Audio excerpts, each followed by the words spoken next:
여러분 안녕하십니까. 뉴스데스크 제주를 시작하겠습니다. 서귀포 마라도 앞바다에서 전복된 어선 사고 소식부터 전해드릴 텐데요. 이틀째 수색 작업이 이어지고 있지만 실종 선원 4명은 아직까지 찾지 못하고 있는 상태입니다.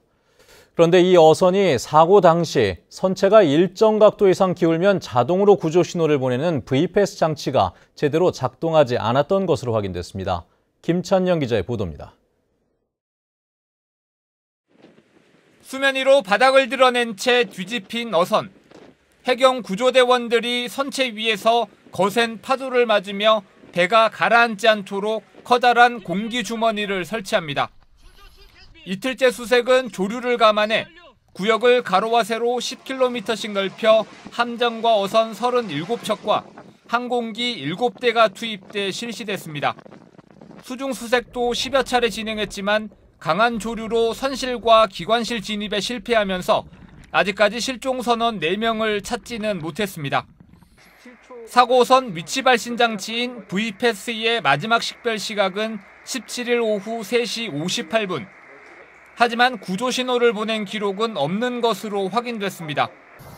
갑자기 배가 뒤집혀 작동이 멈췄다고 가정하면 해경이 긴급 출동해 수색을 시작한 다음 날 새벽 5시까지 13시간 동안 방치된 셈입니다.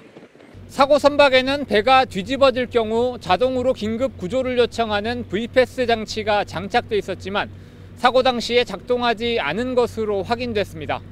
어민들은 VPS가 평소에도 오작동이 많다고 말합니다. 오래되면 어디 접촉이 안 되나, 어디 선이 어디 나스가 잘 안 되나, 선이 어디 잘라졌거나 그렇게 하면 안 될 수가 있죠. 이거 다 전기 시스템이라 가지고. 해경은 장비에 문제가 있었는지 조사할 계획입니다. 기울기 주수가 70 이상, 그리고 10분 이상 신호가 소실되었을 때 경보가 울리게 되어 있는데 이번 사고 선박 같은 경우에는 위험 경보가 오지 않은 걸로 확인됐습니다. 또 선박의 위치를 실시간으로 알려주는 AIS 선박 자동 식별 장치도 비슷한 시각 같은 위치에서 신호가 끊겼지만 도움이 되지는 못했습니다. 자동 구조 요청 기능이 없고 어선 안전조업국이 모니터링하는 어선 수가 700척에 달해 확인이 어렵기 때문입니다. 한편 해경은 선원들이 구명벌을 타고 탈출했을 가능성도 배제할 수 없어 중국과 일본 등 주변국에도 수색 협조를 요청했습니다. MBC 뉴스 김찬년입니다. 제12대 제주도 의회의 첫 번째 행정사무감사가 시작됐는데요. 얼마 전 오영훈 지사의 1차 산업비중 축소 발언을 놓고 의원들의 질타가 이어졌고 제2공항 관련 자료 때문에 감사가 잠시 중단되기도 했습니다. 박주영 기자입니다. 농수축 경제위원회에서는 오영훈 지사의 1차 산업 비중 축소 발언이 도마에 올랐습니다. 오영훈 지사가 1차 산업 비중 축소 발언을 하면서 농업을 폄훼하고 감귤 산업 육성 등 지원 대책도 제대로 마련하지 않았다는 겁니다. 그래서 1차 산업이 엄청난 우리 제주도의 경제를 주관으로 해서 발전되고 있는 겁니다. 이런데도 불구하고 우리 농업을 폄훼해서는 안 된다는 거예요. 제주 지역화폐 탐나는 전의 운영 대행사를 새로 선정하는 과정에서 심사위원들이 담합했다는 의혹도 제기됐습니다. 지역화폐 경험이 부족하고 경쟁사에 비해 아주 부족하다. 그럼에도 불구하고 10점 만점에 10점을 8명이 다 준 겁니다. 전혀 문제가 없다는 어제 보도자료도 조달청에서 다 왔습니다. 그래서 저희가 이제 그 부분에 대해서는 별도의 언급을 하지 않도록 그렇게 하겠습니다. 환경도시위원회에서는 제주도가 제2공항 주민 갈등이 완결됐다는 자료를 제출했다가 의원들이 부실 자료라며 반발해 감사가 중단되기도 했습니다. 1시간 만에 속개된 감사에서는 버스 준공영제 개선 용역 의견 수렴 기간이 촉박해 부실하게 진행된다는 지적이 나왔습니다. 필요한 마을별 의견을 수렴하겠다. 지금 의견을 수렴해가지고 언제 이거를 다 반영해가지고 언제 이 용역이 나올 수가 있겠습니까? 문화관광체육위원회에 출석한 이선화 제주국제컨벤션센터 사장은 인사청문회에서 거짓말을 했다는 지적에 대해 과거 직장에서 징계를 받은 것은 맞지만 생각이 나지 않았었다며 사과했습니다. MBC 뉴스 박주연입니다. 오영훈 도지사의 취임 이후 100여일간의 도지사 관용 차량 운행 일지를 저희 제주 MBC가 정보 공개 청구를 통해 살펴봤는데요. 오 지사가 다른 지방으로 출장을 떠난 사이에도 주행거리가 100km가 넘고 휴일 비공개 일정으로 인한 주행도 수두룩한 것으로 나타났습니다. 권혁대 기자입니다. 지난 7월 취임한 오영훈 도지사. 주로 전용 전기차로 출퇴근과 일정을 소화하고 있습니다. 제주 MBC가 정보공개 청구를 통해 받은 지난 석 달간 전용 관용차의 이동거리는 6,900km. 제주도 일주도로를 38바퀴 돈 거리와 맞먹습니다. 그런데 세부적으로 보면 이해하기 어렵습니다. 사용시간은 모두 새벽 5시부터 밤 11시까지. 다른 지방으로 출장을 떠난 기간에도 관용 차량을 사용한 것으로 적혀 있습니다. 배차 시스템 자체에서 나와 있는 것을 그냥 엑셀로 다운받아서 보냈던 부분들은 저희가 좀 미스한 부분이 있기는 합니다. 제주도가 추가로 보내온 수정 자료도 엉성하기는 마찬가지입니다. 행선지와 목적을 제대로 공개하지 않아 홈페이지에 공개된 도지사의 공식 일정과 비교해보니 차이는 두드러집니다. 종일 도청과 도의에만 머문 날이나 공개 일정이 없는 주말과 휴일에 20차례, 1,400km를 주행했습니다. 같은 제주 4.3 평화공원을 방문한 날도 일자별로 60km에서 150km까지 2배 이상 차이가 나는가 하면 공식 일정에 제주도청에서 직선거리로 불과 1.7km 떨어진 제주 종합경기장을 방문한 날도 관용차는 110km를 운행했습니다. 오영훈 지사가 추석 연휴 인천에서 프로야구 시구를 한 날도 관용차는 130km를 운행한 것으로 기록돼 있습니다. 관용차 운행 일지를 공개하는 이유는 사실은 사적인 사용을 금지하기 위해서 공개하는 것을 원칙으로 하고 있습니다. 근데 이것들을 공개하지 않으면 밀실 행정을 했다는 의혹을 받게 되거나 또 여러 가지로 많은 또 의혹을 받게 됩니다. 제주도 공개대로라면 지사의 관용차 운전 직원은 7월에 단 하루만 쉬었고 348시간을 일한 셈. 근로기준법을 적용하지 않는다고 해도 비상식적인 근무 시간입니다. 이 같은 관용차 운행 일지에 대해 제주도는 비공개 일정이라도 공무가 아니라고 단정할 수 없고 누락된 부분은 확인이 필요하다고 밝혔습니다. 20년 만에 지방정권 교체로 달라진 모습을 보여주겠다던 오영훈 도정이지만 불투명한 정보 공개는 과거 도정과 크게 다르지 않아 보입니다. MBC 뉴스 권혁태입니다. 국토교통부가 제주에 제2공항이 필요하다고 밝혔습니다. 국토부는 정의당 심상정 의원에게 제출한 국회 국정감사 서면 질의 답변을 통해 제주 제2공항은 현 제주공항의 혼잡과 항공안전 문제 해소를 위해 필요하다며 사업 추진 과정에서 지역 의견을 최대한 반영하겠다고 밝혔습니다.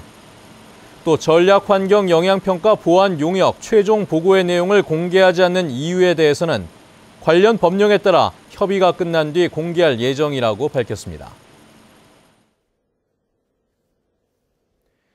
4.3 당시 진압 명령을 거부한 군인들이 일으켰던 여순 사건이 올해로 74주기를 맞았습니다. 당시 무력 충돌과 진압 과정에서 전남 여수와 순천의 무고한 민간인들까지 희생이 됐었죠. 오영훈 도지사도 여순 사건의 정의로운 해결에 제주 4.3이 동행하겠다는 추모 메시지를 발표하기도 했는데요. 올해 처음으로 정부가 주최하는 여순 사건 합동 추념식이 열렸다고 합니다. 여수 MBC 문영철 기자의 보도입니다. 여순 사건 74주기를 알리는 사이렌 소리로 시작된 합동 추념식. 단상 위에 하나둘 국화가 놓여지고 참석자들은 고개를 숙여 희생자들을 추모합니다. 유족을 대표해 마이크 앞에 선 백발의 노인은 가족을 떠나보낸 70여 년 전 그날을 떠올리며 눈시울을 붉혔습니다. 아버지 목에 총탄 자국이 차마 이럴 수는 없는 일 아닙니까? 지난해까지 여순 사건 추념식은 지자체가 주최했지만 올해 초 특별법이 시행되고 진상규명을 위한 위원회가 공식적인 활동에 들어가면서 올해는 처음으로 정부 주최로 열렸습니다. 추념식을 해준다는 것은 국가가 이 일을 인정해 준다. 이제 더 나아가서는 이제 국가에서 기념일이 제정이 돼야겠죠. 이달 초 희생자 45명과 유족 214명을 공식적으로 인정한 정부는 신속한 진상규명과 명예회복을 약속했습니다.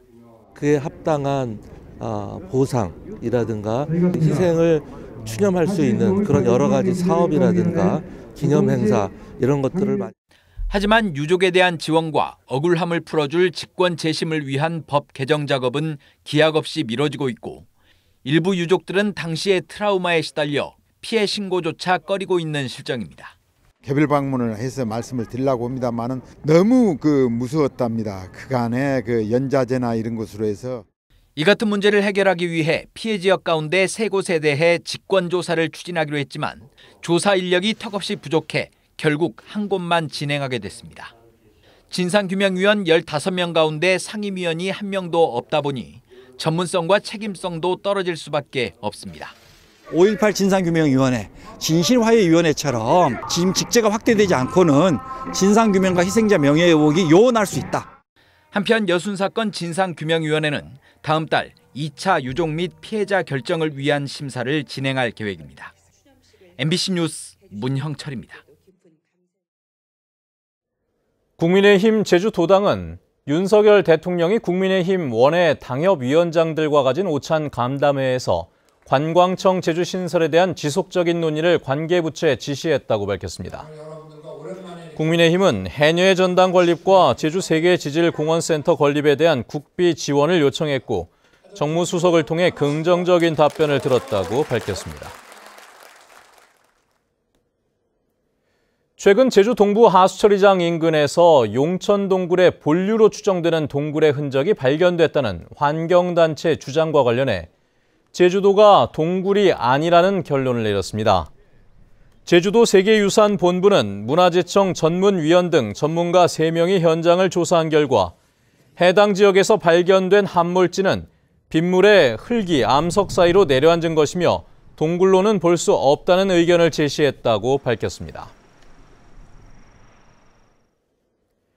광주고등법원 제주 제1민사부는 간첩으로 내몰렸다 30여 년 만에 무죄 판결을 받은 고 오재선 할아버지와 유족이 국가를 상대로 제기한 손해배상 소송 항소심에서 유족들에게 최고 2천만 원을 추가로 배상하라고 판결했습니다.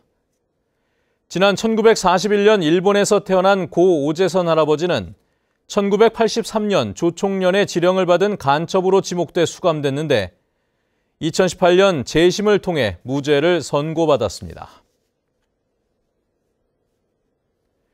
서귀포경찰서는 4.3 유적지 모금함에서 돈을 훔친 혐의로 20대 남성에 대해 구속영장을 신청했습니다. 경찰에 따르면 이 남성은 지난 15일 서달오름 4.3 유적지에 설치된 유족 지원을 위한 모금함을 뜯어 90만 원을 훔치는 등 유적지 모금함과 사찰 불전함에서 금품을 훔친 혐의를 받고 있습니다.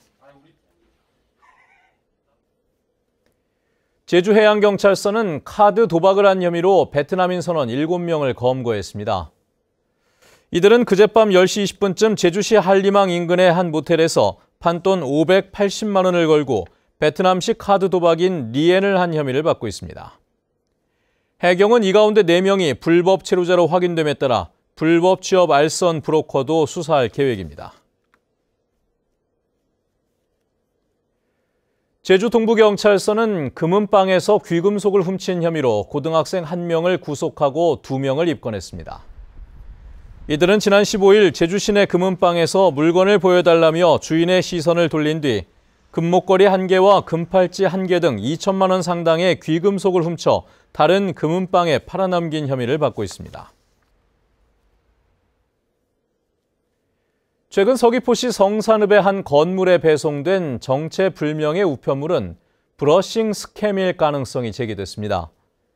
서귀포경찰서는 우편물에 완충제 외에 아무것도 들어있지 않았고 마약류도 검출되지 않아 온라인 쇼핑몰이 판매 실적을 조작하려고 빈 봉투 등을 발송하는 사기 수법인 브러싱 스캠 가능성이 높은 것으로 보고 있습니다.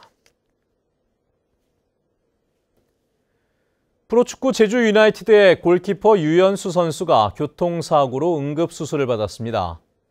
제주 유나이티드에 따르면 어제 새벽 서귀포 시내 도로에서 골키퍼 3명이 탄 차량이 교통사고를 당해 유현수 선수가 응급수술을 받았고 김승준 선수는 타박상을 입었습니다.